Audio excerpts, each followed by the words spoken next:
Gentle Splunking with Allison Paradise and Liam Gallagher. Allison, how's everything going? Oh, it's great. The sun is out. Yeah. Flowers are out. I saw a bunny last night. That's amazing. I know. Yesterday I saw a turtle when I walked Really? outside. I know. That's so nice. I know. I was like, where did you come from? It was so cute. It was massive though, like maybe, I don't know, this big. It's a pretty big turtle. I know. So I'm well. How are you? I'm good. Same thing. Nature's out. I actually saw a deer yesterday. I was playing Oh. golf, and there's a little like young male buck that lives at my golf course. So it was nice to see him. He had just had like little Mm. antlers, which was cool, and they were still fuzzy. Um, there's a randomly like two Canadian loons. There's like a male and female loon that are living in our neighborhood, which is odd because they're supposed to be on the river and they're not. Hmm. So I don't know, maybe they're just nesting over there. But I do love spring. Like we planted a bunch of hostas in our backyard last year, and we're really excited because they came back. So they're actually like a perennial, which is really nice. It's Oh. very nice when you go and do all that work and then they grow back. You feel so like proud because the biggest risk is you're like, oh my God, I'm gonna have to go dig like all this again. And when it comes back, you just feel you're like, yes, this is so exciting because something wanted to come back into my yard. It grew back, and I'm very excited. So yeah, so I think I really love spring. I think spring's such an amazing time. Um, Spring in Calgary is like pretty short because it's like we kind of only really have 3 seasons. It feels like we have winter, summer, and then just mud because of the thaw of the winter. Mhm. But this year we've had a pretty nice spring, which has been great, and you've been able to kind of see the stuff grow. And we had a bunch of rain, so stuff's very vibrant now, and it just smells nice because all the apple trees and all that are flowery and they smell nice. Hmm. So we have lilacs. Lilacs are Oh, amazing. yeah. So I love lilacs. Lilacs are amazing. My wife won't like this story, but we one this is probably like 15 years ago, 14 years ago. We like or maybe even less than that, maybe 10 years ago, but we wanted to go and find lilacs to bring home and we couldn't find any that were good. But then we like found this alley where there were really good lilacs. So we went out in the middle of the night and we're like, we're gonna take these lilacs and like we like cut down a bunch of them and brought them home. And we were like, we felt so good about ourselves because we did some clandestine mission to get some lilacs into our house. But we didn't want anybody to see us, even though it was in an alley and it wasn't really anybody's property because the alley isn't anybody's property. But anyways, my wife is so like afraid of stuff like that. Did they grow? They, no, they stayed there and it's Hmm. made our house smell really nice. Oh, you put them in a vase or something. Yeah, I just put them in this Oh. water. Like we didn't do like the plants. We didn't go like uproot a lilac bush. That's ridiculous. That would require a lot of work. And then you just feel bad because it probably would have killed the lilac bush. We just went and like cut a couple Oh. leaves off and went on our way. But Allison, I think so. I've been thinking about the first episode that we had, and you had talked about when you were a kid that you had a lot of different phenomenon happen to you, and your parents kind of pushed back on that, saying that you were either tired or you had allergies or you had some sort of issue. And I think that it'd be really great to unpack that just so that people can know that if they have this phenomenon that it's not A bad and B it's actually a lot more normal than people realize. Hmm. And I would love to know the things that that you felt and you saw kind of growing up and how that experience like obviously affected you. Ooh. Hmm. Thank you for asking about this. I agree. I feel it's much more common than we talk about, at least in my work with children. I see it a lot and it's rarely discussed. And it's interesting in adults, or at least in some adults, it seems like these are considered gifts or something that we, I don't know, maybe exalt or right, Acquire. or something. But in kids, it's almost always minimized as something's wrong with you. You're making it up. You have an overactive imagination. Can't be true. So I'll share a few. A lot of things happened. It would probably take the whole rest of the podcast, but I'll share a few that I think maybe are more common. The first that I remember was after my grandfather passed. He came to visit in my room, and I'll never forget. I was laying in bed, and I looked up. My bedroom had the attic door to it. So I think I also had just a lot of interesting things happen in that room because of where, and it's hard to explain, but like where it was placed in the house. So my dad or my parents built that house, so it was not previously owned. And there's this pull down attic, and a lot of things would appear or be near that doorway. So he appeared, and I was young. I don't remember how old I was when he passed, and I honestly don't remember how old I was when this happened, but I was in that age of probably 5 or something like that, where you start to really remember things. But I had known him because he had had a stroke when may have even been before I was born, and we used to go visit him at the VA hospital. So I had a really specific memory of what he looked like when I was a kid. I never knew him not in a wheelchair, not having had a stroke. And then he appeared as totally different. I mean, him, right? But not in a wheelchair, able to communicate, able to move about freely. And it was such a profound experience. It was I felt so connected to him in that moment. So not scary in any way. And I hadn't had before then, let's say, an idea about spirits or ghosts or anything. That's not something that anybody talked about in our house. So it wasn't like I had a predisposition towards thinking that they existed or didn't exist. Probably, if anything, I had a predisposition towards they didn't exist. But it was just so clear. I could still see it if I wanted to this day.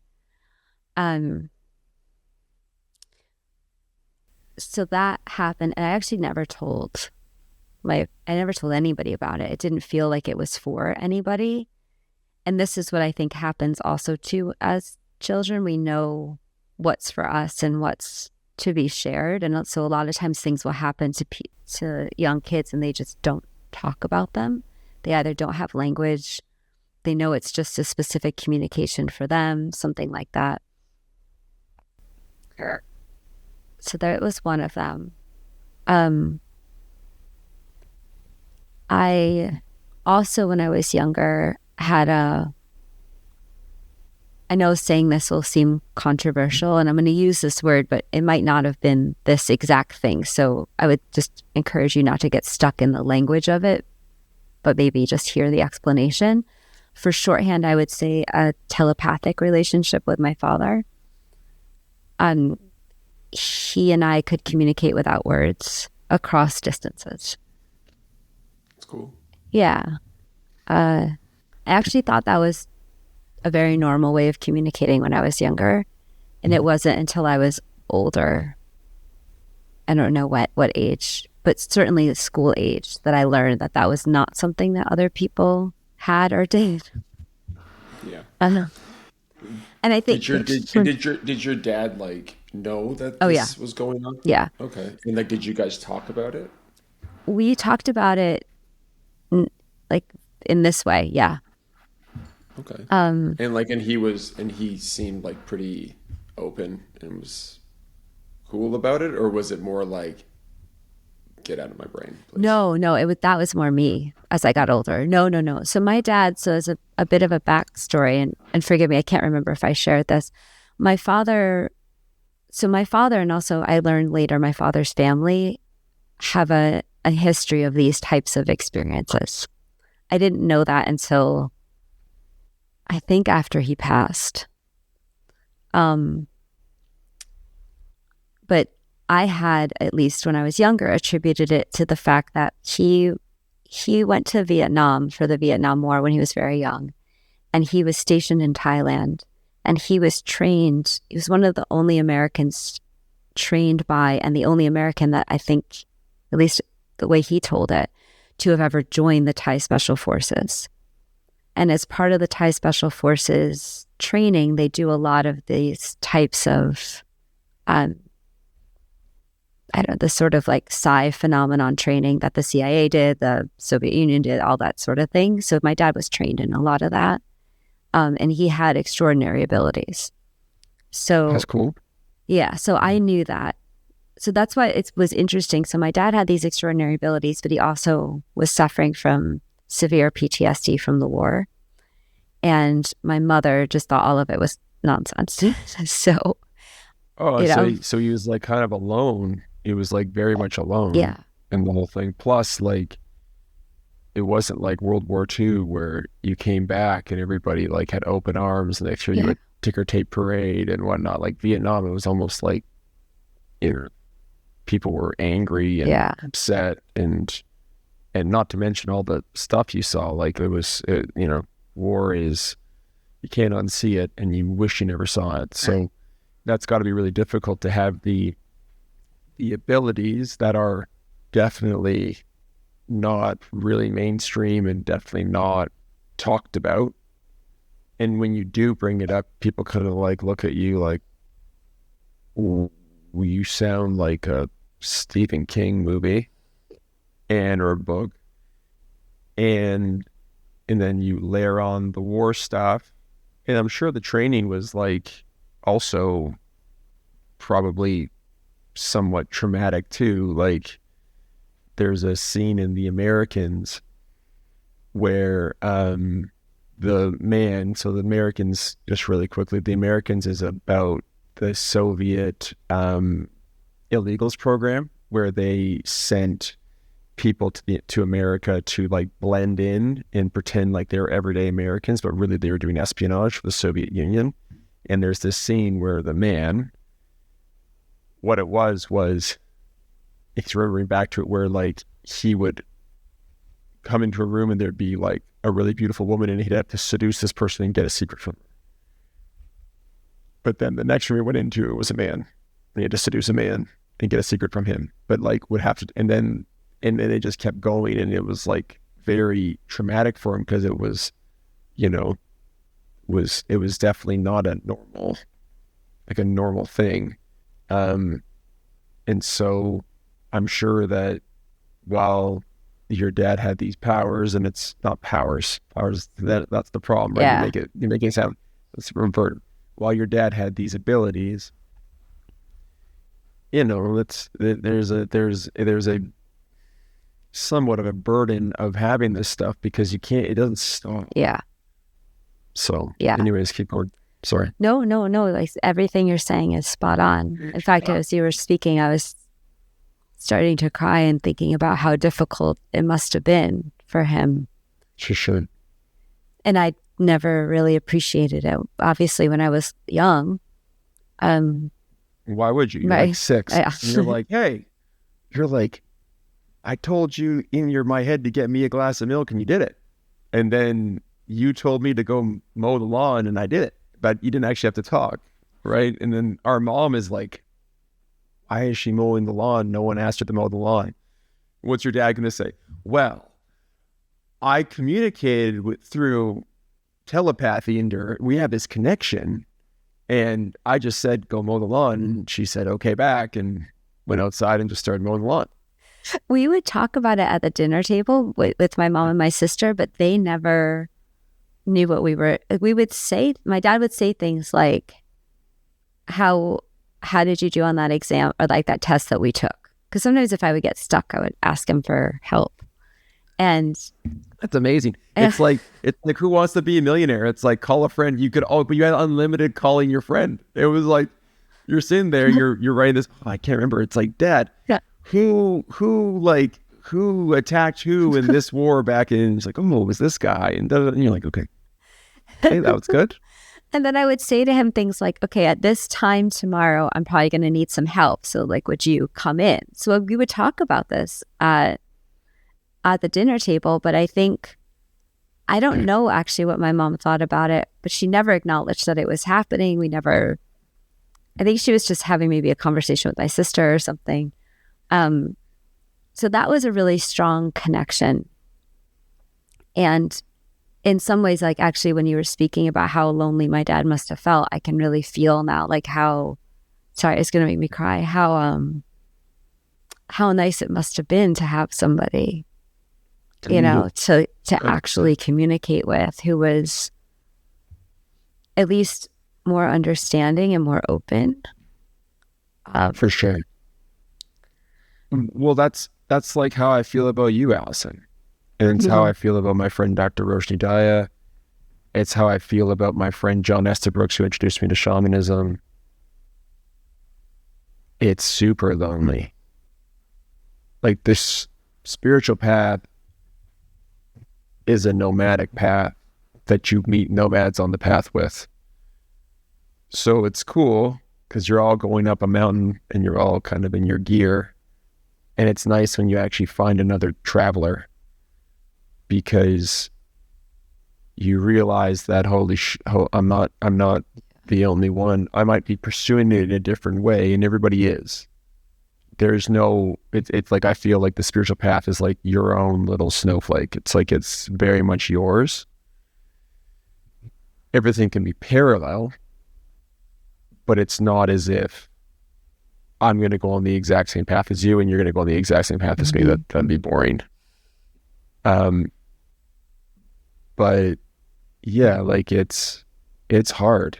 So and especially even back, like today, things are way more open, and not that this kind of stuff is, you can't just randomly, hey, I've got telepathy. It's like, you don't want to end up in some mental ward, like in like Ashton Kutcher in The Butterfly Effect. That's like what happened to him, where he could time travel, but he need to look at a photo.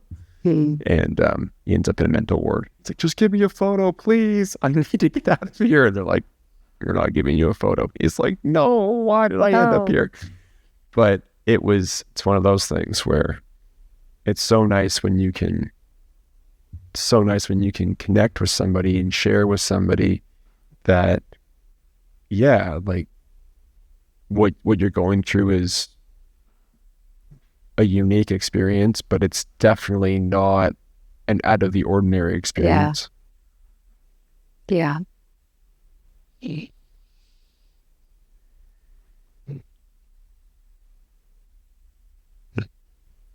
When I was 12, I cut all of that off.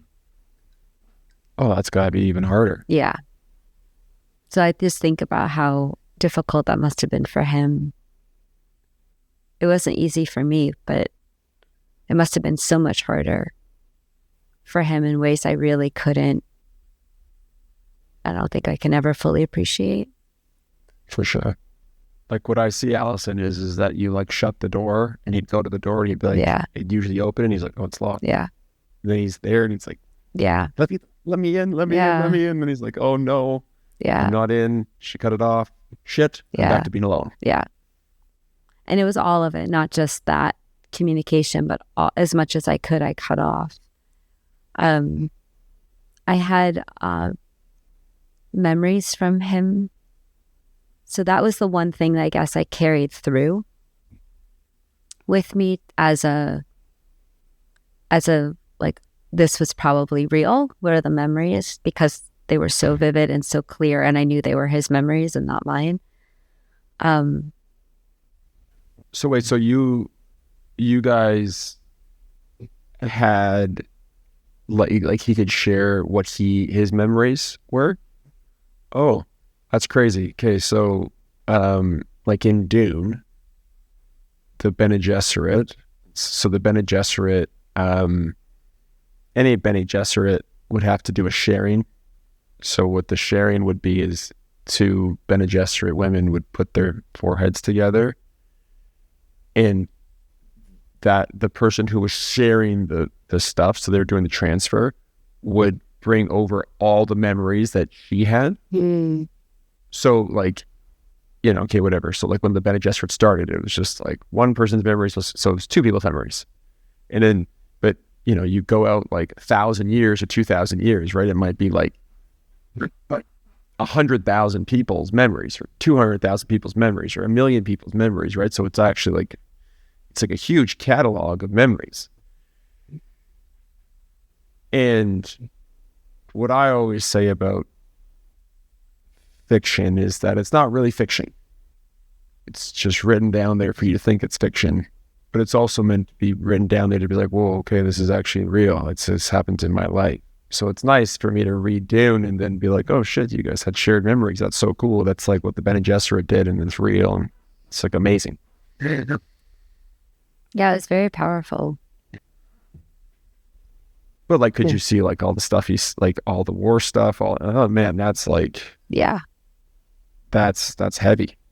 Yeah, it was hard when I was like, especially if you imagine I'm young. I don't have Yeah, you're like 6. I don't really have a good framework for a lot of these things. And I didn't know they were his memories. And I don't know how old I was, but at some point I came down to him because I was so unsettled by something that I had experienced. So they would come as almost visions. And I sat on the couch and I said, hey, I just saw something. It's really unsettling me. And probably not in those words. I probably was like, I feel bad. But except For sure. as a kid. Yeah. And you're probably like bawling. Yeah. And like, This doesn't feel good. No. And I shared the memory with him of him. So I didn't know it was him, but I'm in a tree, and there's a person. I mean, again, all these things are things they're instantly there. That there's somebody coming at me with a like, I don't know anything about guns, but like the big ones with the just, you know. Yeah, like the AK-47. I don't know, something longer, not like a pistol. And, No, yeah, like, it's like you gotta hold that it. thing, yeah. Like you're holding it. So he's like holding this thing, and he is something Southeast Asian heritage, and firing at me, and he's close, like maybe he starts 10 like yards. 20 feet away. Oh wow, that's really close. And then he's like, he's maybe 20 feet away, something like that to start. And he's just stepping and firing and stepping and firing. And somehow none of the bullets hit me. And like, I know like, I'm going to be okay. It's crazy. It's like a Steven Seagal movie. It's like Steven Seagal gets like punched like 100 times, and then it's like bang, one punch, and the guy like flies through some wall, and it's like, this is great. It's like, but it's nice to hear that happens in real life, where you're like, this guy, like, he's pretty close. Realistically, like, if you fire 30 bullets, like, the probability is in your favor that it's going to hit the guy. And then you have this knowing inside being like, I'm going to be fine. Yeah. That was basically it. And so he turned, when I told him this, he turned like totally white, because I don't think he knew that these things were being passed to me. We'd never talked about it before. And he said, no, that happened. And he starts describing it. And I'm like, yes, this is exactly everything I'm seeing. And then I asked what happened, and he was like, he just kind of looked at me, and I was like, oh, you're right. Like, one, I can access that, and two, I don't want to actually hear the words of this, so we're going to just leave it. We're going to move on. But that was part of, I think, his training. So he did 2 tours in Vietnam, and he was very much in the thick of things. And I think the only thing that happened to him was he dislocated his shoulder one time. That's pretty good, because it was like, it was pretty. It was like a pretty big meat grinder. Yeah. Like I know that's a really awful way to put it, but like you got it. You got to use the terms that explain it because I think people like to discount stuff.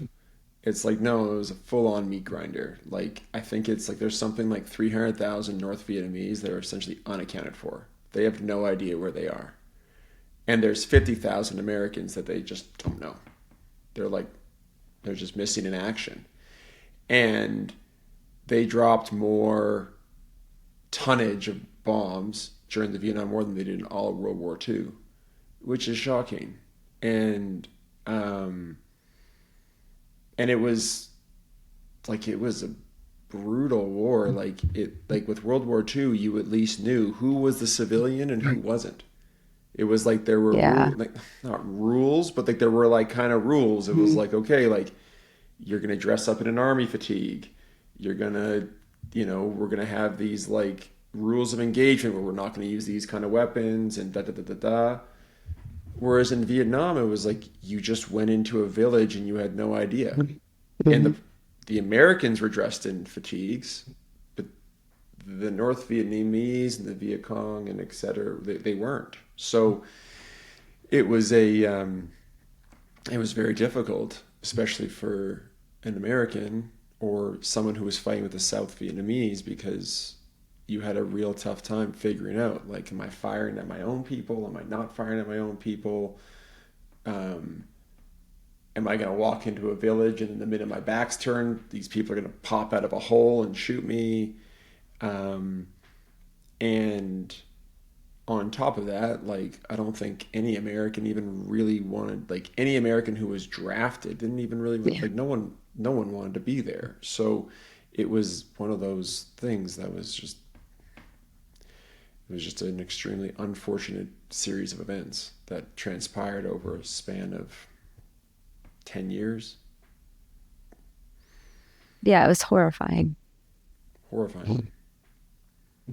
And yet we continue.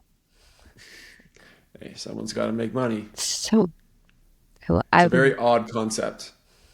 It's very odd. Like my wife's family. Like there's my wife has an aunt and uncle that live in Ukraine right now. They live in the Odessa region, and it like doesn't make I don't know.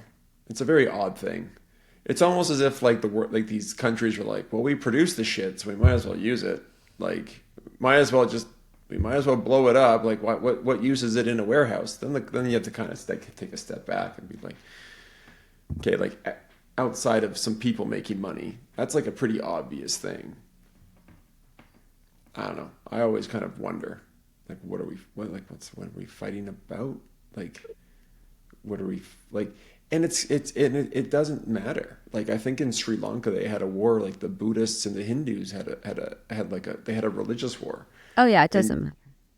no, and you're kind of looking at like like if like I could just like think of like Buddha and like Krishna like in heaven and like what the fuck is going on? Yeah.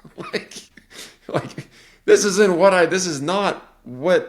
not what I taught. This is not what Vipassana is supposed to do. And this is definitely not what the Bhagavad Gita is all about. Like I know in the Bhagavad Gita there's a big war and all this kind of stuff and Arun has to like anyways, it doesn't matter. But like it's just people can justify pretty much anything. You can justify pretty much anything. Hmm. And like the path to hell was paved with very good intentions, but um at the end of the day, it's it's an oddity.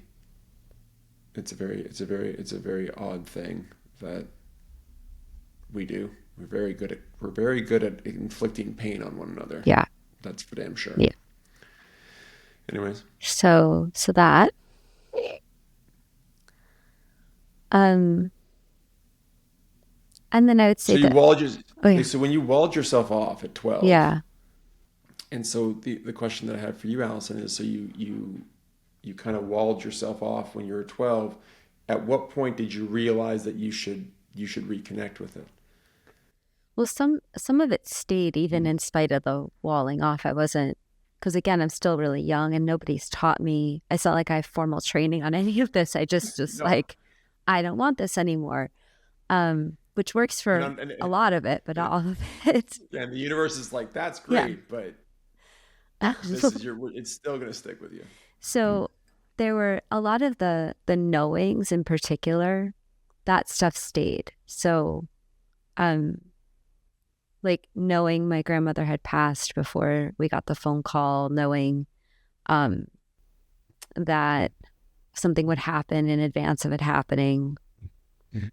Well, almost every big event, I would just know how it was going to play out before it happened. And would you ever like tell somebody that? No, Okay. I All still right. don't tell people these things. Uh, That's interesting. It can be like, there's that Greek parable about Cassandra where like her burden was that you're going to know the future, but no one's going to believe you.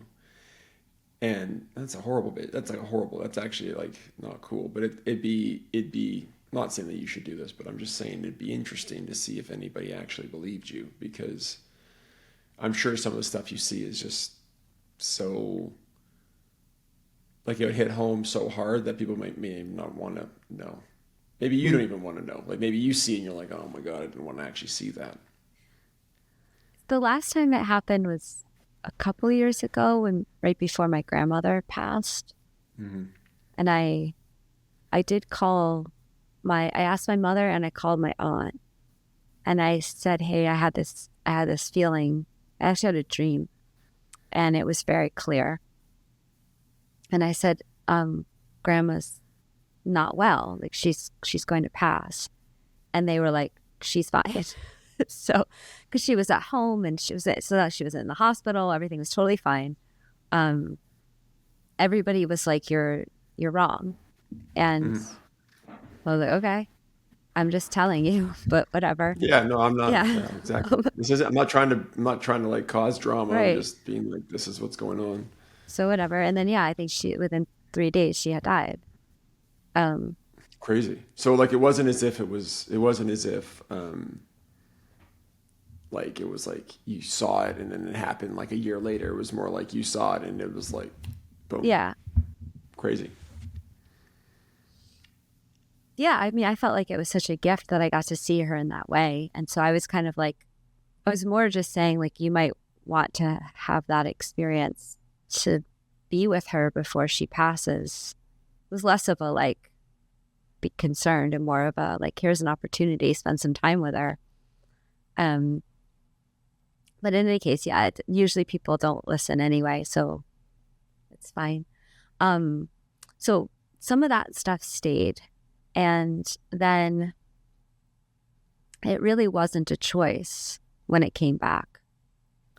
Uh, I I just had an experience that where it all flooded back all at once, and Was that when you were driving? yeah, Like it just kind of was almost like almost like it was like a dam and the yeah, water was just building up and then at some point it's like, I'm really sorry. yeah, I know you've tried to wall this off, but bang, yeah. and then it all floods into you. Thank God you didn't like fly off the I bridge or something like know. that. Like I don't know how I thank survived that. thank God you didn't fly off the bridge. Thank God you didn't like Uh crash into huh. somebody. Thank God you didn't like nothing, you know, bad happened to like anybody else or you Yeah, or I whatever it know. is. And then you're calling your husband at the time and you're like, there is something seriously wrong with me. Yeah, And yeah, like it's yeah, okay. yeah. And that happened how long ago? 12 years now, maybe something like that. Okay. It's been a while. So then so it was 12 years. So it was like you kind of were walled off for 18 years of your Yeah, life. Well, not like you kind of walled yourself off, or at least you definitely, maybe there was a little trickle coming yeah, through, but it wasn't like the roaring river that it was before. right. Yeah, definitely not. Like, and even now, there are things that haven't fully come back, though that's okay. Like, I used to see things, and I'm not opposed to not seeing things. It's okay, you Yeah, know? no, I know. Well, it's like what happens to me, at least for me, is it's like I figured out like, so like I'll go into public. I couldn't figure this out for the longest time. It was like when I had the when I had the panic attack I had in 2013, I'd always kind of struggled with anxiety, but what it almost felt like when I had that panic attack is like I could like feel everything. And so like when I'd go out into the world, I'd feel all of everybody. So, and it's just, that's a lot. It's kind of like when, um, like there's a really awesome mutant from X-Men called Jean Grey, and like she can hear everybody's thoughts and feel everybody's feelings and everything. And she's just like, she was trying to work on how to, you know, create like some boundaries. I'm not saying that it's not like I heard everybody's thoughts and whatnot, but it's like I could feel a lot, and it's super difficult. Like you go to like I couldn't figure out like why can't I be at a mall without feeling like where I can't, where I feel like my palms are just flooding, like there's just so much water coming out of them. And everybody's like, oh, well, you have social anxiety. It's like, okay, but why me? Like not everybody has it. Like, and what I figured out was it was a, you know, I was a lot more open. And then when I dissociated very well in 2017, I walled myself off. But then like getting back into my body and reconnecting all those different connections that I had kind of short circuited on purpose. You know, there's a part, you know, I still want to go into public, like still can be, it's just different now. Now that like I feel like I've worked on myself enough, right? Like I actually think I make people feel a lot better. Whereas before I just was like taking everybody's frequency and was like, holy shit. But I think that the walling off sucks. Yeah. You know, it's like you came here, you have this stuff for a reason. There's a reason for it. And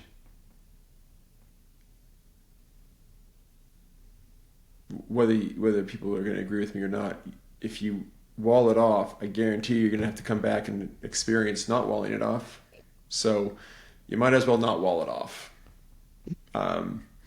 And you know, you have no idea like what the purpose is, and you got to be open to the fact that there's some sort of reason for it. And I think it took a lot of courage, Allison, to kind of be able to reintegrate it, because it'd be really easy for you to just be like, well, I'm pulled over on the side of the road, there's a bridge, you know what, I could just jump off it and we could just we'll just do a hard reset, we'll reset and we'll redo the whole thing all over again. But you know, I give you a lot of credit for not for like trying to figure out how to integrate it, and that period would have been really difficult. Like Yeah. how'd that go? Like once it flooded back, like what transpired? I'm sure that your life probably changed mightily. Actually, at first it was okay. It was very blissful. So I was very like, everything's amazing, you know? Um, but then you're right. Then eventually it came up against all the constructs that I had created to try to protect myself. So would that be like your job, your marriage, like just My identity, everything. yeah, everything? You were like, well, even like when you were telling me, you're like, I like studied like when I did neuroscience, like I did like the actual like cell, because it was almost like there's like a subconscious part. You're like, I gotta prove something about this. Like there's gotta be some Yes. physiological thing that I can like point to, and Yes. then write a paper on it, This is true. and it all make everything, make my childhood be Yes, understandable. it's very true. But they had shut me down. That was one area where I kept trying to poke and probe Hmm. because I kept thinking, well, this is such an interesting area of research and I have experience. So I can bring this experience to bear and actually design an experiment that would help explain the phenomenon as opposed to like start from a place of pure skepticism, which never really gets us anywhere in explaining something. But no, everywhere I went, it was not well received or received at all. So later on, the integration of it all was really difficult. And as you talk about the idea of standing on the edge of a bridge, I mean, I can't tell you how many times I was just like, what am I doing? Maybe I should just end this. Like, what For sure. is this even? And That would have been really hard, Allison. yeah, It's got to be difficult because you're in a profession that is like almost heretical about it.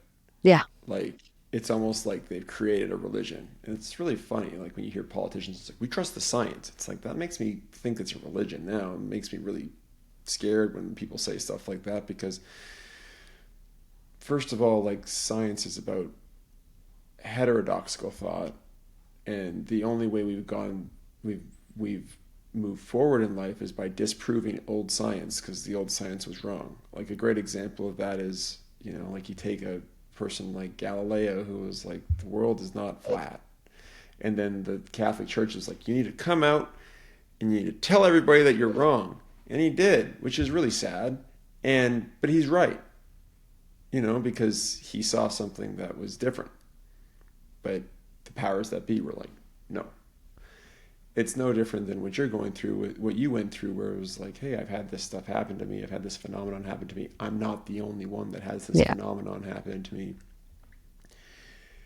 Why don't we like look at it? And they're like, no, we would rather you figure out how to make a better SSRI delivery so that we can get kids to be hooked on drugs. That sounds like a lot better of a.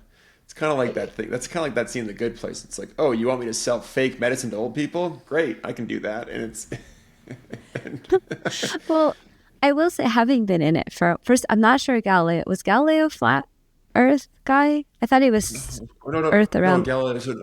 No, you're right. Galileo's not that. Let me take that back. Who was that guy? Oh man, who's the guy who was that? The Earth is round.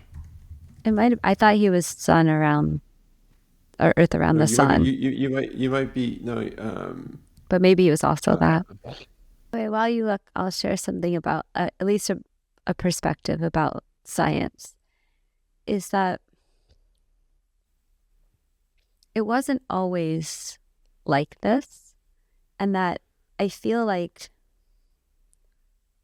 the principle of science of there's a phenomenon and I want to better understand it. I mean, that is at its core what science is. It's just, oh, something happened. Why did it happen? Can I better understand the experience of it happening? Can I understand something in greater detail?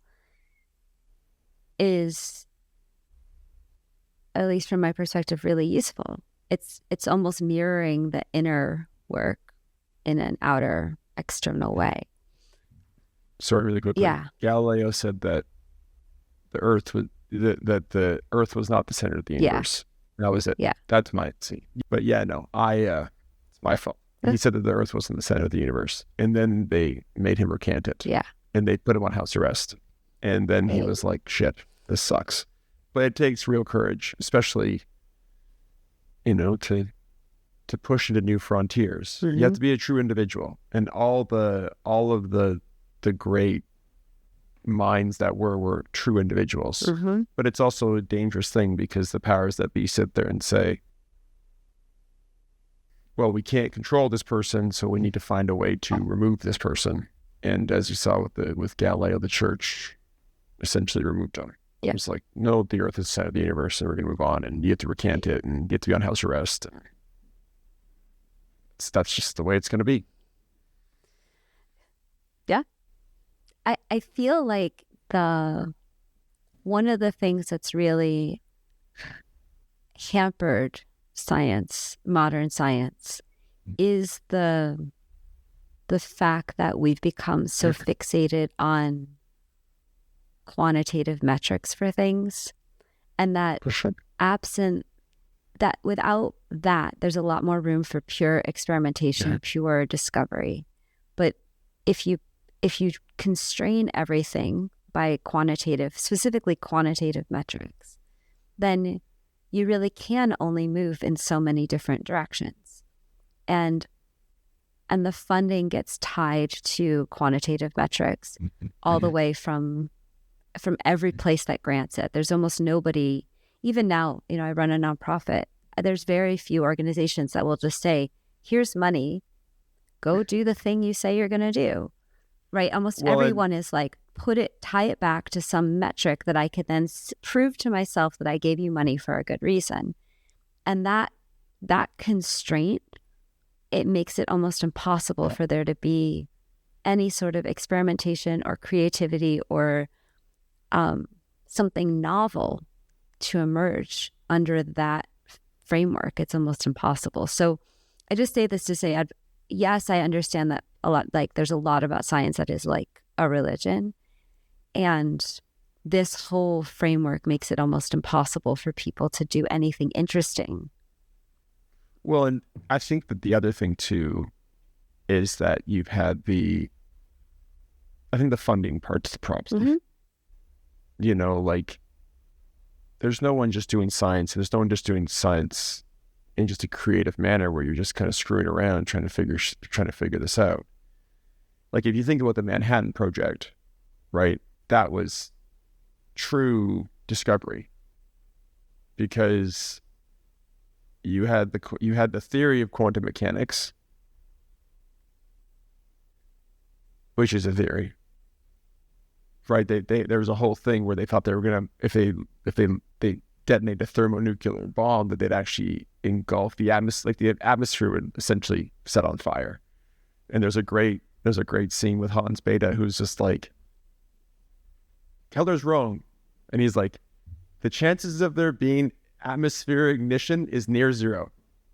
And Oppenheimer's like, okay, we'll run them again. He's like, this is the answer.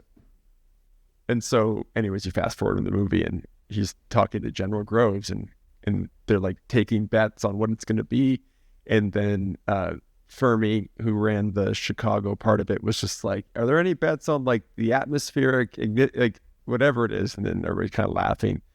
And then Groves like looks at Oppenheimer and he's like, hey, like what were they talking about there? And he's like, oh, it's just gallows humor. Don't worry about it. And he's like, right, but why did he bring it up? He's like, well, when we were first like developing the bomb, there was a theory that if we detonated one of these, that we'd actually like ignite the atmosphere and kill the whole world.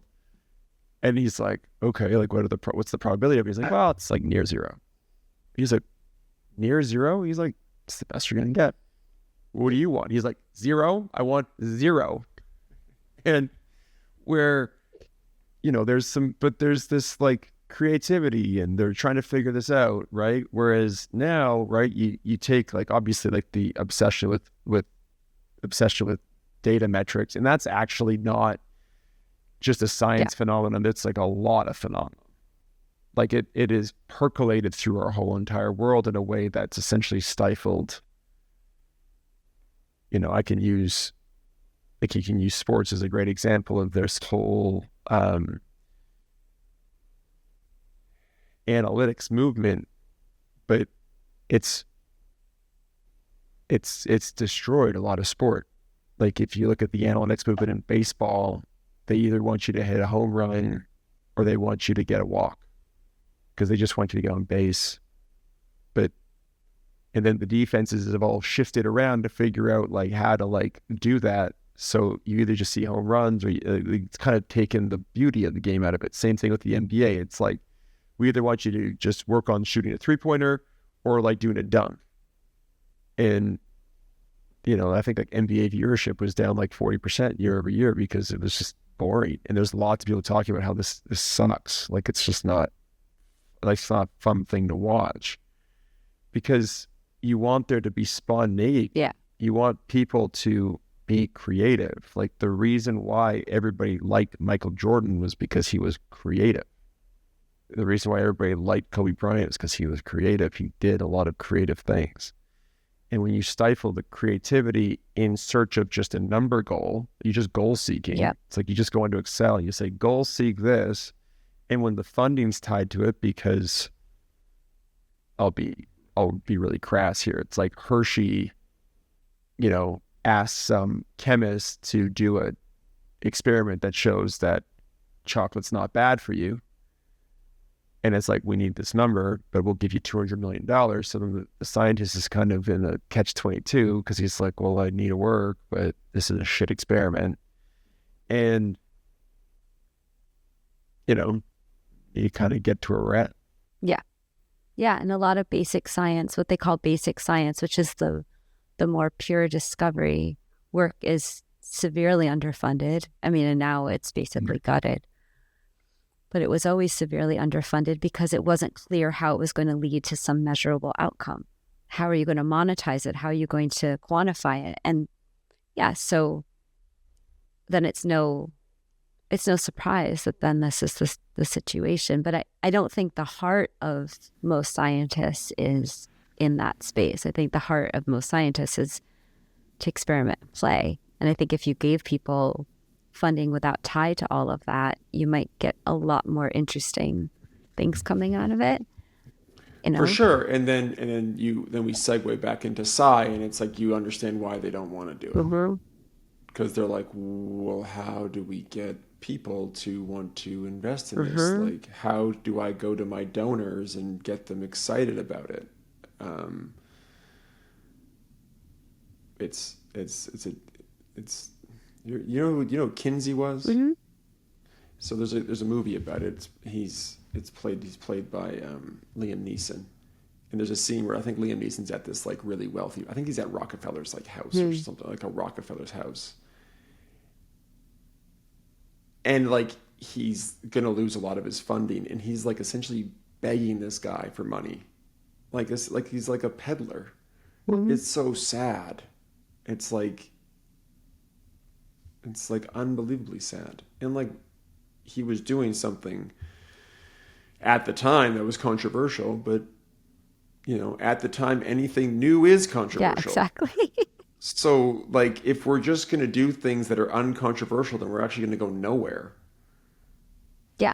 Unfortunately. This is true. And right now there is some funding for sci research, but a lot of it is like demonstrating that the phenomenon exists, which I just feel like, well, we all know it exists. So maybe let's do something more interesting. Well, and like even if you think about like quantum mechanics and like the theory of relativity, right? Like the reason the theory of relativity works is because you can't disprove it. So it's like, okay, but like how can we even go into like it's not as if we can just like open up a portal and like we're going into the quantum world now. It's not like Ant-Man where like he's like, oh, I'm in the quantum world now. We can't do that. But we do like random little tests here and there. It's like, oh, okay, well, we still haven't disproven it. But you can't go out there and like touch it and like, like we still live in the 3D world. It's not like we can go into the fourth dimension or whatever it is. So, and then you build a lot of theories on it and I guess it just works. But at the end of the day, I think that the point is that true discovery is done by like real mavericks and visionaries who are just out there experimenting, and the experimentation is a creative and childlike endeavor because you're just iterating and you're like, oh, look at this, look at that, and you're not trying to seek out a number. You're trying to say, hey, I want to bring something from, I want something to rise from the ashes. Yeah. It's like almost like a phoenix. It's like I want something to rise from the ashes out of the ether into this realm. Yes. And you can't do that in an Excel spreadsheet. No. I know a couple of scientists who are doing that, and none of them are funded. They're just doing it themselves. That's amazing. Yeah. They're incredible people. Mona Sabani is one of them. And she's been experimenting for the last couple of years. And I have no doubt that what comes out of her experiments will be something that changes everything. But she does it on her own. With as many times as she's been asking people to fund it, it always keeps hitting these roadblocks. So yeah, I think there's a lot of really great things from science, and I certainly would never throw it all away. It's a way of explaining some of the phenomena that we experience. It just doesn't explain these phenomena that I've experienced. That's all. So, anyways, Yeah. we kind of went on a little. We definitely go on. We definitely go on tangents. Tangents are good. It's the one thing I love about this. Anyway, so let's go back Ooh. to so how your life started to kind of unfold once the dam had broken and all of the different, I would say, experiences that you had kind of maybe walled off when you were 12 start to come back when you were 30. How did this? So obviously you're running a nonprofit at the time. You're married. You're doing all this stuff. How did all that kind of work, and what ended up transpiring after that? Well, initially, as I said, I was in this state of bliss for a while. Yeah. It lasted for quite some time, a few years maybe. By the way, that's the best period. I was in that period for a while too, and it's so much fun. You're like, everything is amazing. Exactly. Like, have you tasted this food? And my wife's like, it's a fucking apple, Liam. It's like, yes, but if you tasted it? She's just like, you've turned into one of those weird people. With that part, I don't think I've let go of. That part, I think I still have. I haven't let go of that part either, but I don't talk about it anymore. But when it first happens, you feel like you've been born again. Yeah, everything is amazing. Like I used to like stop and like watch a sunset, and then like I'd be on like a walk with my mom and my brother, and they'd be like a kilometer ahead of me, and I'm just like, and they're like, and I'm fast so I can catch up to them. Like, what were you doing? Like, I was just enjoying the sunset, and they're like, the sunsets every day, Liam. I'm like, yeah, but this sunset was amazing. Mm-hmm. You never know what it's gonna be like tomorrow. Yeah. But anyways, it's funny. I just wrote something about this the other day, on May 25th, because I was so enjoying the 5/25/25 of it all, and just how like there are so many moments to savor, and how we miss them. In any case, so it got kind of what I missed, I guess, in having that experience was, and I think it happens because we don't talk about a lot of this, because spirituality, and I think I said in the first episode, that's not even a term I would use to describe anything about how I feel about myself or any of these experiences. But that sort of term is placed over here, and then you have like almost in opposition to, let's say, the material world. And that makes it really difficult because you're sort of asked to choose one or the other. So if you're living in this blissful, like everything is spiritual, whatever space, it becomes difficult to interact with the material world. Well, it's not about maybe it's not difficult. It's just there's friction there. There's just friction. Mm-hmm. It's like there's like a resistance almost. It's like your magnet ends up being like an opposite, and like people are like kind of like, ooh, like what happened? You were like really into this. You were really into everything, and then out of nowhere, you're like, Yeah. now you're not, and people are kind of like, what the fuck? I didn't actually have a lot of people. I think it was not that difficult for me. But what was difficult was that I had never, because it happened on a dime, it was easy to pretend like everything that had happened in the prior 30-something years was gone. Right? It was easy to hold on to the feeling that I was in as if I had neutralized my history. Mm. Yeah. Well, so the one thing that you and I have the same thing is that we had our experiences like this, right? And what Roshni told me, she was like, yeah, great. I'm happy that you've like found the back way in. I'm going to show you the front door, and we're going to go back to the front door, and you're going to see all the, the entanglements and this, that stuff, and we're going to clean that part up, right? We're going to go and we're going to clean up the stuff that happened beforehand, because as having the spiritual revolution like this doesn't mean that stuff doesn't exist. Yeah.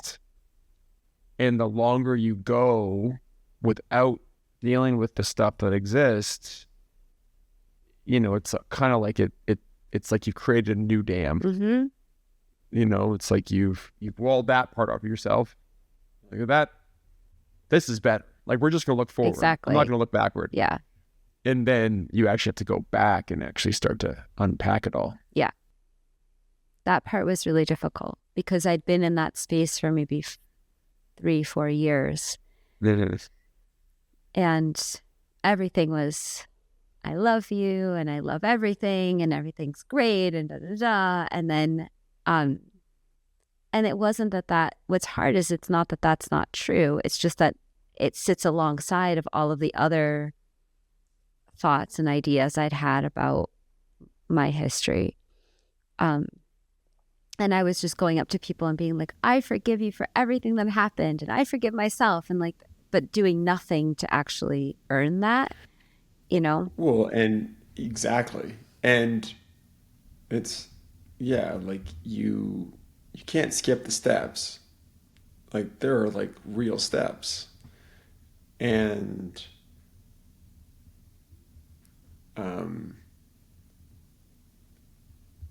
there's a reason why in Al-Anon there are many steps before you go and apologize to people.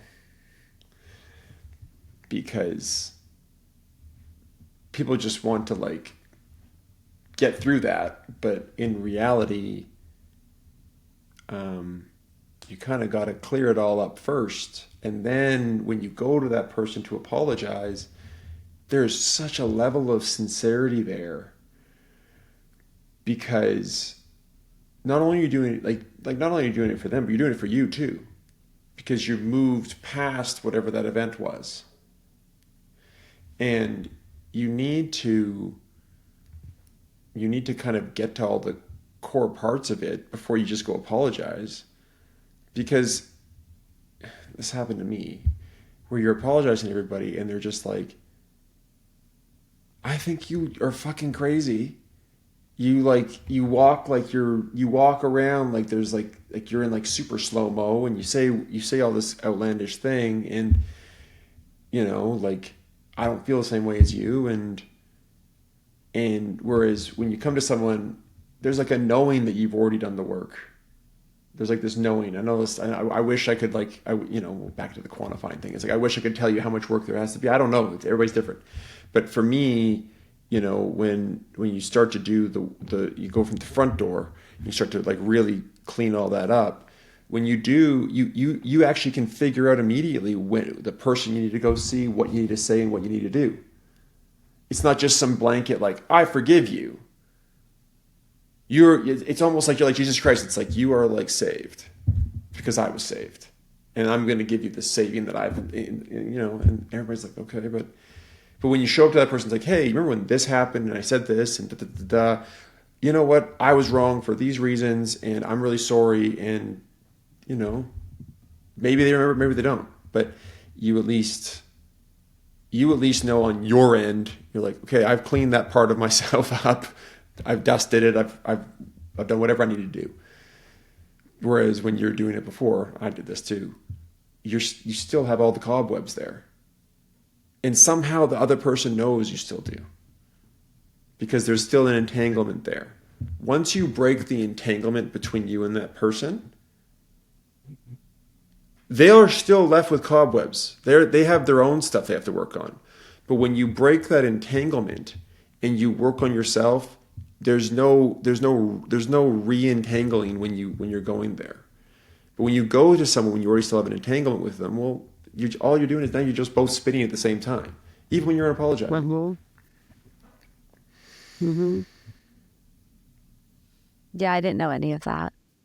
Neither did I. So That's the whole thing. No, that's the whole reason we're talking about this stuff now, is because we're trying to at least like inform somebody out there that may be going through this. It's like, hey, I know you had some great spiritual breakthrough, but there's more stuff going on. I'm really pumped that you did DMT and that like you felt the touch of God on your face. But hey, you know what? You still may yelled at somebody like 4 weeks ago, and you should probably think about like why you did that. The point is that the hardest part, and I think, anyways, I'll let you talk. You go. Keep going. oh, okay. So it was in 2018 that I met someone from Austria who was writing a book on consciousness at a learning and memory conference. And it was at that moment that I just knew, oh, this is exactly what I'm meant to be doing, is working on this book with this person. And that experience was what helped me really see how much I had just bypassed so much of the work that really needed to be done. And it's not like I hadn't been in therapy before for things. Of course, I'd been in therapy. It's not like I hadn't tried to work through it in whatever ways on my own. But if I look back at my phone, for example, during that time, it's all these screenshots of sayings, like sayings and quotes from other people and all these things where I'm like, yes, this is it. And this is totally it. And I'd send them to other people, inspirational, this and that. And then when I really started doing this inner work, it was the opposite. I stopped talking to anybody for a while, for a really long time, a couple of years. I mean, I would talk to people as needed, but I really cut off almost every relationship I had because I wanted to know the truth of it. And I couldn't figure out the truth of it while I was still stuck in the same exact pattern of it. And I have to say, I'm very, very, very fortunate to know such loving and forgiving people, because there aren't a lot of people who would tolerate this. I'm leaving and won't talk to you, and I've known you for my whole life, but bye. 100%. But it was not with the like, I'll never talk to you again. It was like, I need to sort this out. Like, this is messy and I can't do it while we're sitting across the table from each other. So, yep. And then how long was that process? That started in 2018. I mean, it's something, I think probably it's a lifelong endeavor, right? But you you exist in society now. Yeah. Like, it's not as if you're still living in the woods, like, with no internet. So I would say I've been 4 years, although 2 of those years I was working.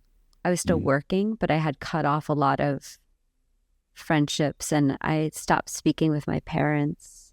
I don't remember when, maybe 2019. My entire family, I stopped speaking with.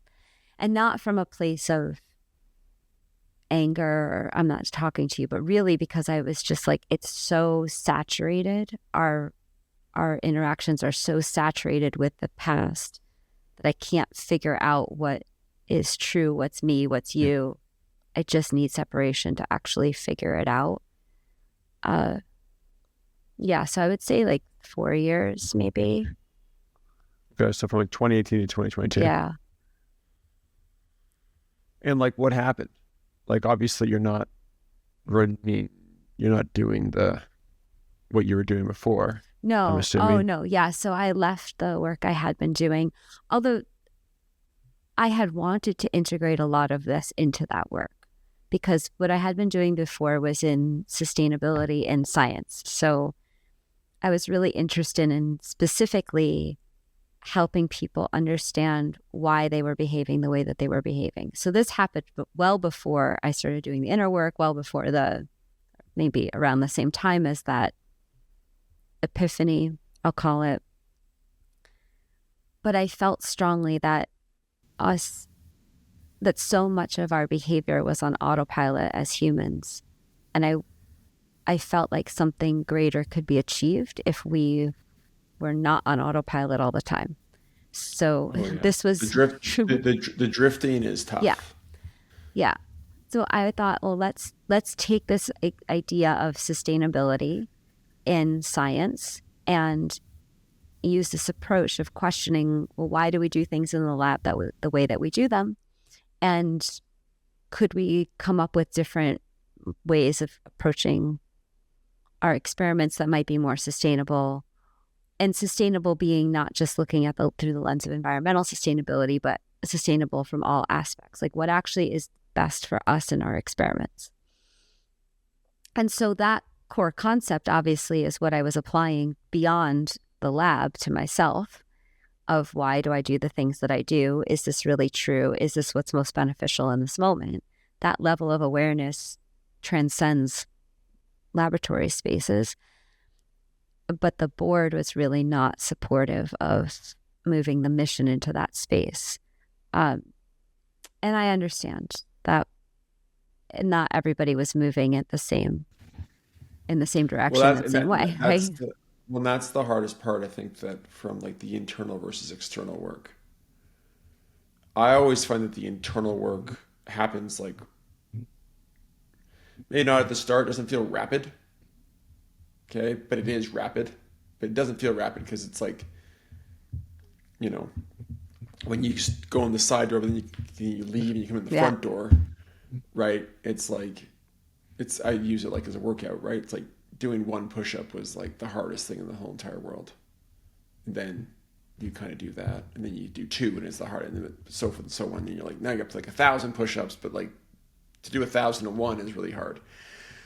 But like the work inside's happening rapidly, but it's not changing in the external world immediately. It might take it actually, like as you get more and more, as you get more and more on the path, the external world and the internal world kind of start to maybe sync up a little faster, a little bit, but there's still a lag.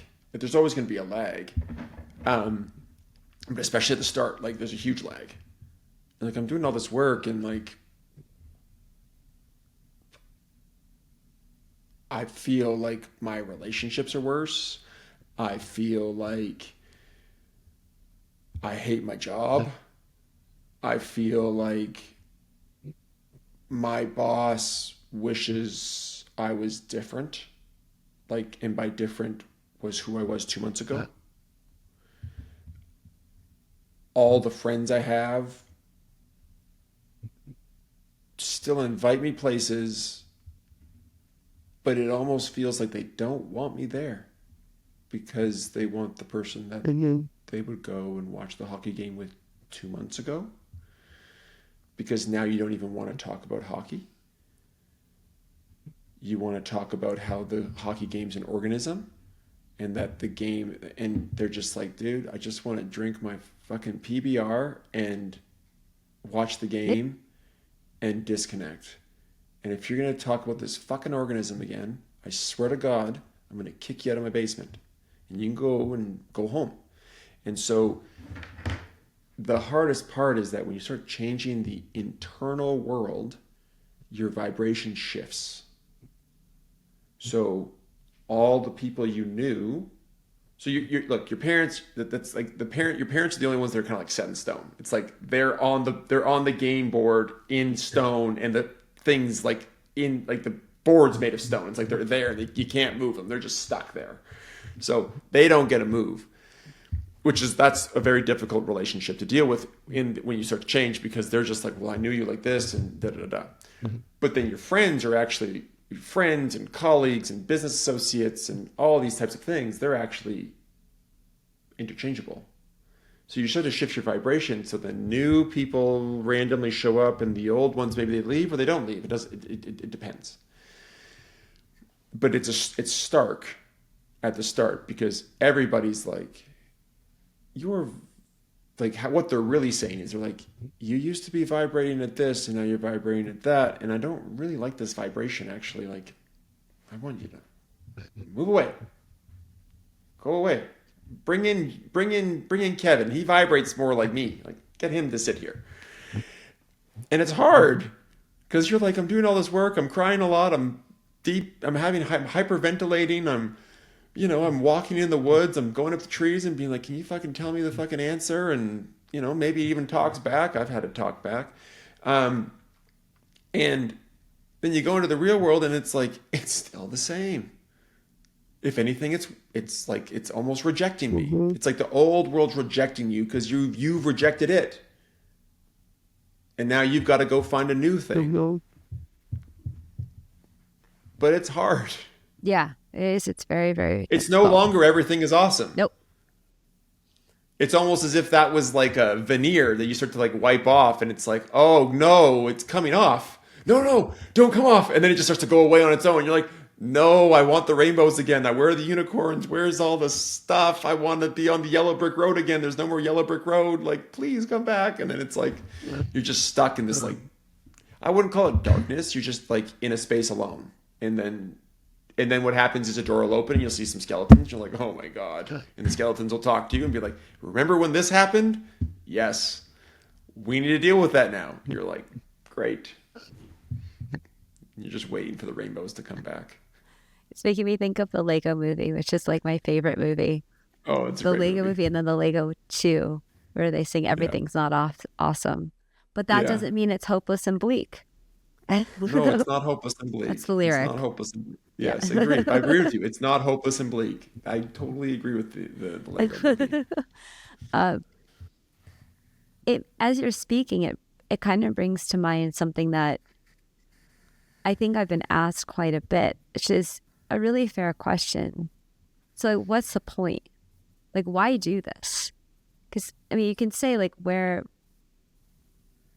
if I look at like my life now, I'm really content. I don't think I'm happier in any quantifiable way, than I was before. I don't have this nagging sense that I'm wasting my life. So that's nice. There's a lot of other things that are really difficult and challenging. So then what's the point? Like, why bother? Because, you know what I mean? Like I think there's a lot of... Okay. I think that for sure there is. I think that's the biggest thing. So like I'll tell you this. So I remember when I first changed.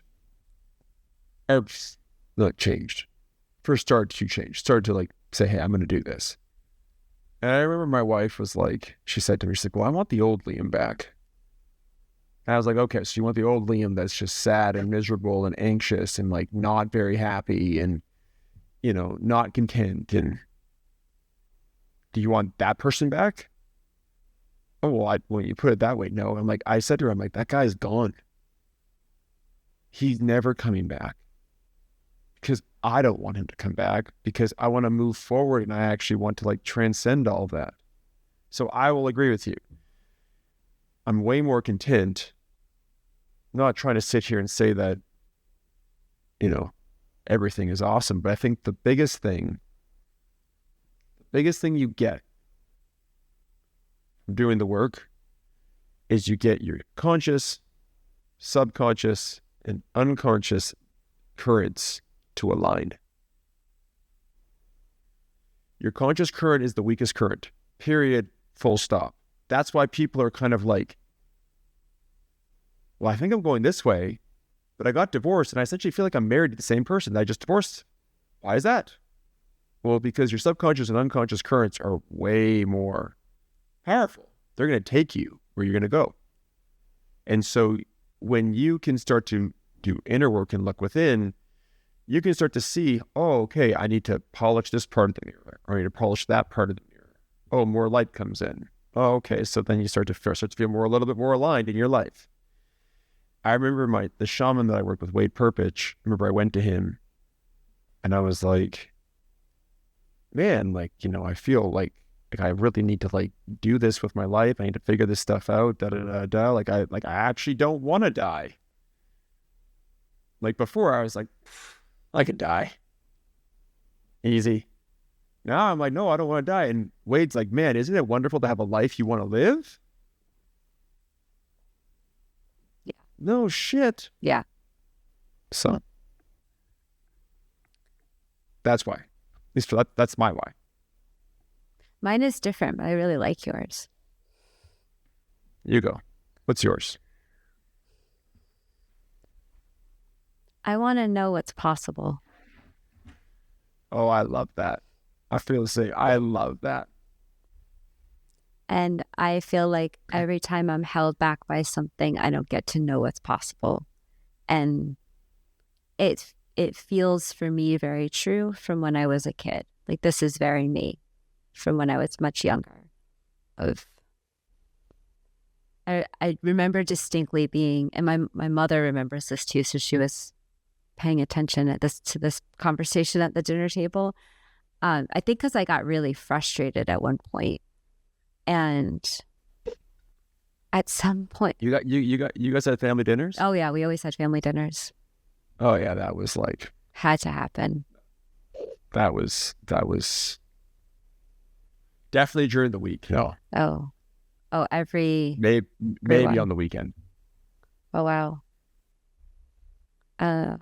Yeah, we would wait till my dad got home, and then we would sit down and eat together or around the table. We were all at the same space. And I'm really grateful that they did that. And I was sitting there saying to them, my whole family, I forget why this came up. I was frustrated by something. I was often frustrated as a kid because what I felt like I knew was possible and what I was experiencing were so the chasm was so significant between the two, and I would get really frustrated. And I think just one day just went like, you have absolutely no idea what's possible. There is so much potential in every single one of us, and we don't come anywhere close. I was just angry. I'm like 7. I'm just like, we don't come anywhere close to even touching it. And we just sit here and think somebody does a job and they get paid lots of money for it and that they've reached their potential, and it's bullshit. My parents are like, maybe I didn't say bullshit. I wouldn't have known that, but I was like, it's wrong, And my parents are looking at me. My dad's sort of smiling. My mom is like, what is happening? But she'll say to me, I remember that. She's like, I remember when you would lecture us on how we weren't using our potential, how we're using just a fraction of ourselves. So yeah, that's my why. I think that's an amazing why. And if you, there's a great book called Anastasia, and what they talk about is how, like, the grandparents and the great grandparents and the parents would actually like be more asking of a kid, because the kid's closer to essence than they are to Yes. ego, so they actually can see like that others thing. Right. I'm not saying that we need to have a 5-year-old as the president of the United States. I'm just saying that there's a lot of wisdom in children, and they see things for how they are, and then they see things for what they could be. Yes. And there's no back to the science thing that we're talking about with data, right? There's no ulterior motive. It's like, this is just the way it is. This is how it should be, or this is like da-da-da-da. They're not being like, well, if we prove that chocolate isn't bad for you, we can make more money. Yeah.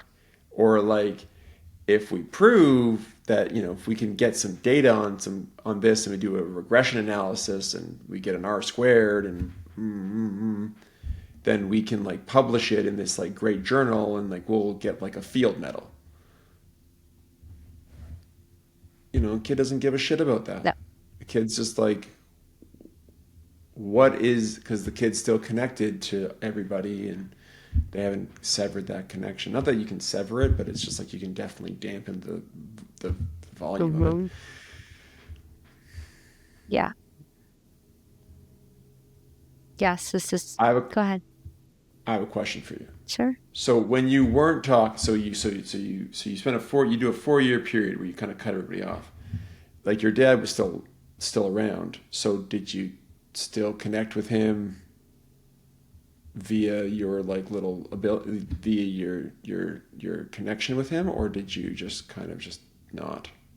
I did once so my dad,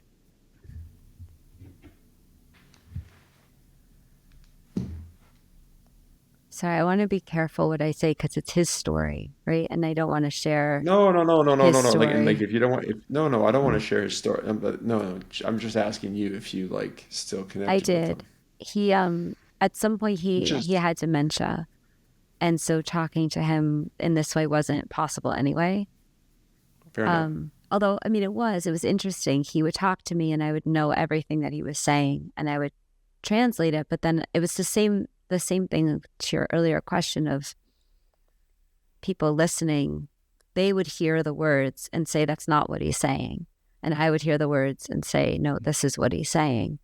And they would just not believe it. So I moved to the other space and, Mhm. um, and it was great because he was lucid and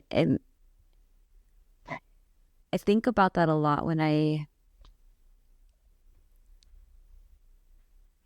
this magic, I call it the magic, like the magic, these sorts of things that are possible, these communication without words, for example, it's easy for it to be grasped by some part of ourselves and wanting to be used or abused, right? To make ourselves feel better or to show that we're really powerful or whatever. So, like, Well, I think what you said with the guy in the Austrian guy where he said you weren't special, and that is the best thing he gave you, right? Because yeah, Paul Selig said that. Yeah. yeah, where like you can't try to use this magic. Like you can, but I think like the point is that when you try to use the magic from like an ego standpoint, being like, well, look at me and I'm so successful and I can read your mind and blah blah blah blah blah blah blah blah blah. Um, you're not the only person that can do it, and you might not even be the best at it. And at the end of the day, people can, you've been granted this access to the magic, but don't think that you're the only person that has access to it. Don't think that that you're like some sort of special person come onto this world to like go be able to walk on water and turn and all that. I think that that's a really important point because if you, oh, it's just my wall. Never mind. I actually thought there was dust on my computer screen. I'm like, oh no, it's just my wall is messed up. That's fine. Um, you want to say you want to make sure that you're with great power comes great responsibility, right? So it's like you gotta be fortunate but you gotta revere it, but you also gotta realize that you're not like this isn't something that this isn't like some calling card that you gotta be like, look at me, look how special I am. It's like, no, you want to make sure that you don't make this like an ego endeavor. Yeah. That's how I take it. Oh, it's not about you, really. No, it's So not. No, it's that's not. It's but coming through you. yeah. It's passing through you. Um, I say that because Alzheimer's or dementia, they're really difficult illnesses for people to go through. And having had the experience of being able to communicate in a way that was completely lucid with someone who was otherwise not,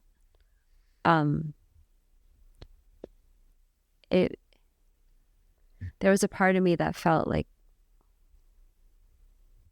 wouldn't it be amazing if, because I really believe that we all have access to this, if we could access it more.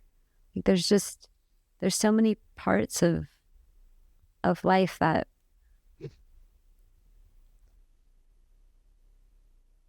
we all miss out on. And I include myself in this because there's so many things that I also don't know or haven't experienced or have no awareness of, or am still stuck in some behavioral pattern over.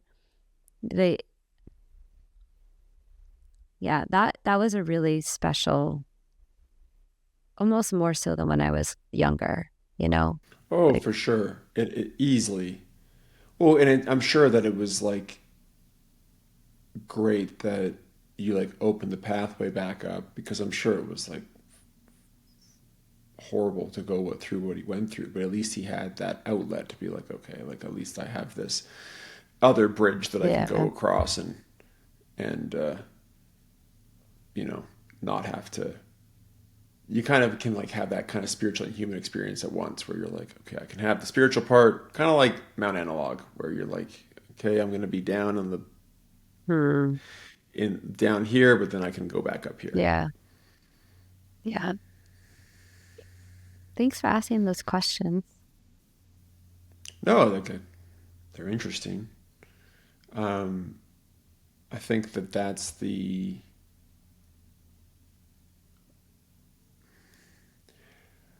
like I had an opposite experience of you, right? Like I didn't blow my whole. I don't want to say that. It sounds bad. My whole life didn't have a massive upheaval. Could have. Um, it really could have. Hmm. I actually think it's good that it didn't. I think it could have ended badly. I think it would have ended badly. There's one thing that I'm like pretty good about is I'm pretty open to trying new things, but then I'm also like very good at immersing myself in things too. So that has some dangerous qualities because Hmm. if you don't have if you don't have any ability to discern, you can end up in the wrong pool. And when you're in the wrong pool, it's not good because uh, it can be hard to extricate yourself. But you know, I was very fortunate that my wife didn't leave me. Um, I think that's why I like this movie Field of Dreams so much because I think I have a I have like a pretty large affinity to Kevin Costner in that movie. So if people don't know what Field of Dreams is, so Field of Dreams is based on a book written by a Canadian guy, and so it's based in Iowa, and Kevin Costner owns a farm, a corn farm. He owns these cornfields, and he's out in his cornfields one day, and out of nowhere, this voice comes to him and says, "If you build it, he will come." And so he's like, "What the fuck?" And then it comes again. He says, "If you build it, he will come." So he like looks at his wife and his kid are outside. I'm like, "Hey, did you hear that voice?" And they're like, "No voice." It's like, okay. And then he says it again. And he's like, "You guys had to have heard that." "No, we're going to go make dinner now." And so he's like, "Hey, whatever." But he can't stop thinking about it, right? He's always thinking about this voice. And if he build it, he will come. And it's like, what does that mean? And what does that mean? And he's like sitting in his like windowsill, looking out on his cornfield. What does this mean? And then he's out in his cornfield and the voice comes, "If you build it, he will come." And he has this vision, vivid vision of a baseball field in his cornfield. It's like so real that he can like almost touch it. And he comes inside and he like can't, can't get it out of his head. And what Field of Dreams to me is it really explains the internal external work, okay? And how there's a discrepancy between the external view of you and the internal view of you. And so he comes inside, and usually how this works when you start to change, at least this is for me, is you go to someone that you really, really, really trust, and you explain your crazy, crazy thing that's going on. And so Kevin Costner goes to his wife, and he's like, "I really think that we need to build a baseball field in our backyard." And why he thought he needed to build a baseball field is because his dad's favorite baseball player was this guy named Shoeless Joe Jackson, who famously got banned from baseball because it was deemed that a bunch of him and his teammates had been paid by the mob to essentially lose, and he could never play baseball again. So he's like, I think we need to build this baseball field so that Shoeless Joe Jackson comes and he can play baseball again. And his wife's like, you really think we need to do this? He's like, I really, really, really believe that we need to do this. So he goes, and you have to understand he's got a mortgage, and like if he plows a bunch of this corn, right, like it's gonna like really significantly impact him financially. So he goes and does it, and builds this beautiful baseball field with the lights and all the stuff. And then the summer ends and no one comes, and he's like sitting in his house during Christmas, like, what have I done? Like, what have I done? Like, they're not here. And this is kind of the part where like you go through this in your spiritual program, in your spiritual kind of journey, is it's like you have this amazing like thing that you can't get rid of. You can't. It doesn't go away. And then you start doing it, and you almost feel like you're going backwards because it's so difficult. And people are kind of like, yeah, you know, he's struggling. But it's not new because you've been struggling for a long time.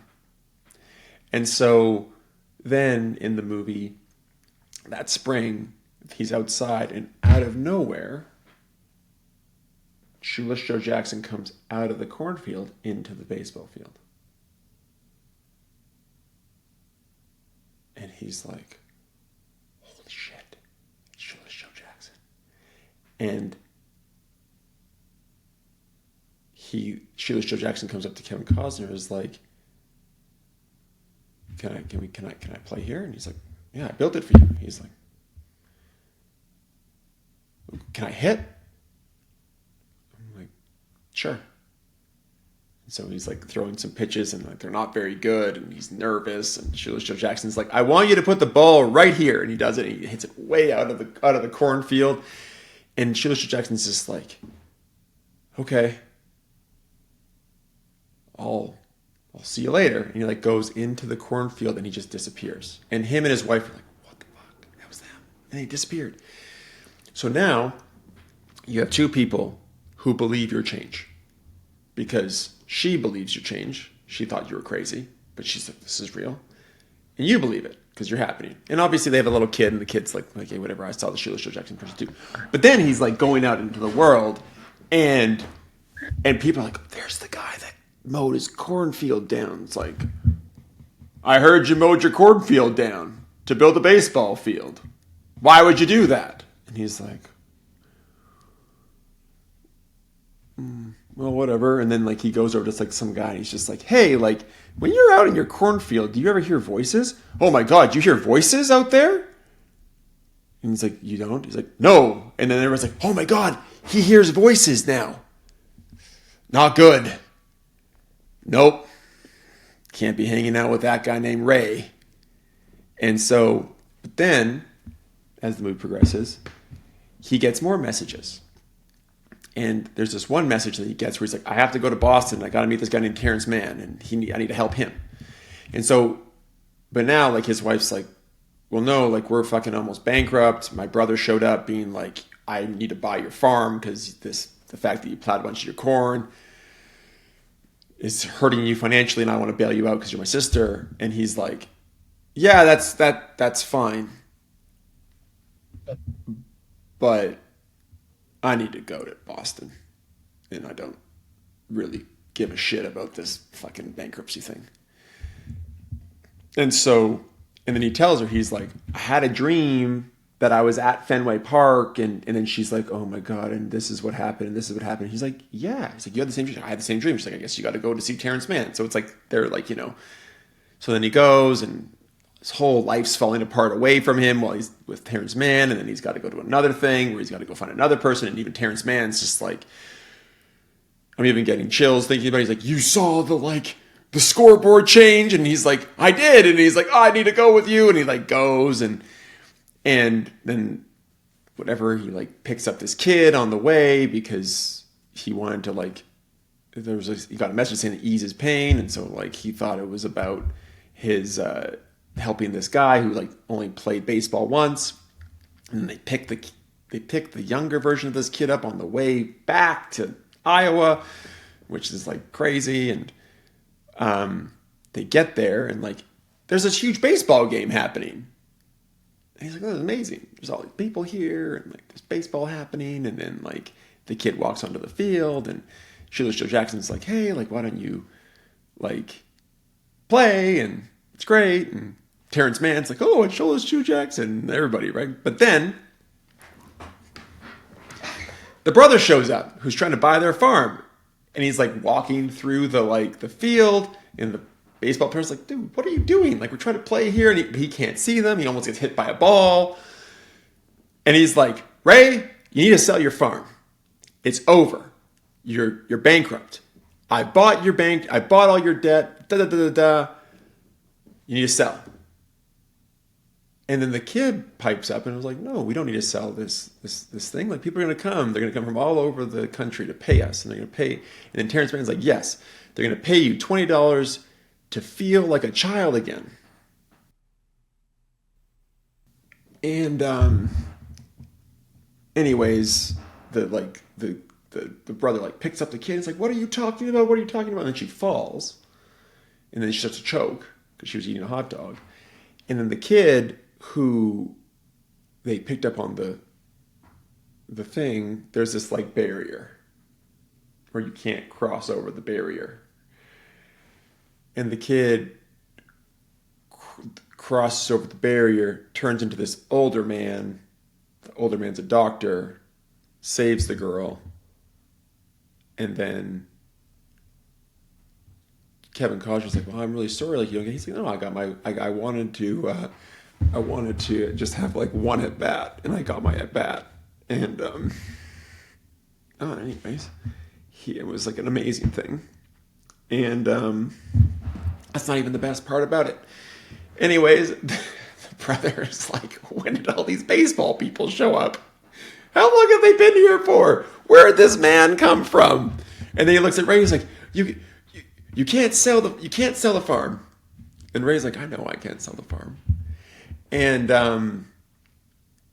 anyways, near the end of the movie,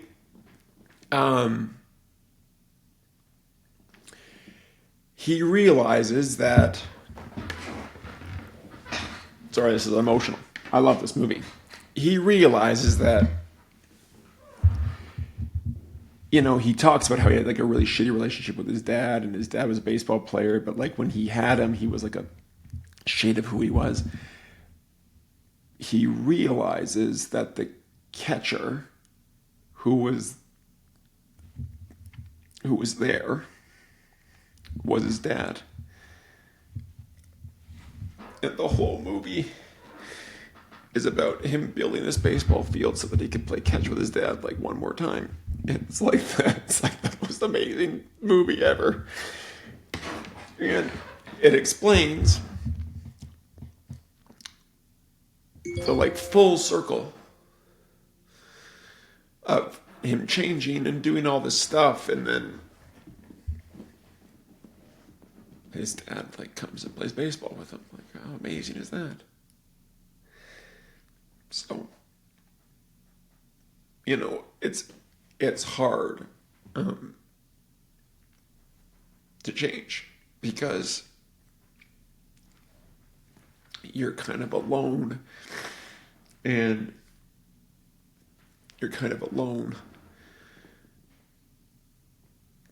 everybody around you thinks you're crazy because they know you for who you were. And a lot of people box people in because they don't want them to change, because that's safer. Mm-hmm. And it takes real courage to want to change. And it took a lot of courage for Ray to plow down his field and build a bunch of baseball stuff. And it takes real courage to listen to the inner voices that show up, and you know that they're not crazy because you can't shake the feeling. Like when you feel the truth, and I'm not talking about your truth or my truth or whatever, it's like the truth. You can't shake it. That's why I think Field of Dreams is just such an amazing movie, because it explains the whole process it takes for you to change and for people to accept it. And by the end of the movie, he accepts it. And the coolest thing is they pan away, and there's this lineup of cars coming to Iowa to like watch old baseball players play baseball. Great movie. Really great movie.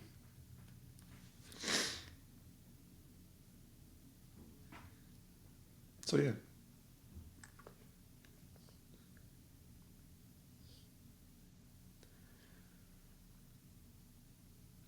Well, there's nothing to say after that. No, it even got me to cry. I think we'll leave it there. I don't think we need to go any further. Anyways, I really appreciate everybody taking time out of their day to listen to both Allison and I.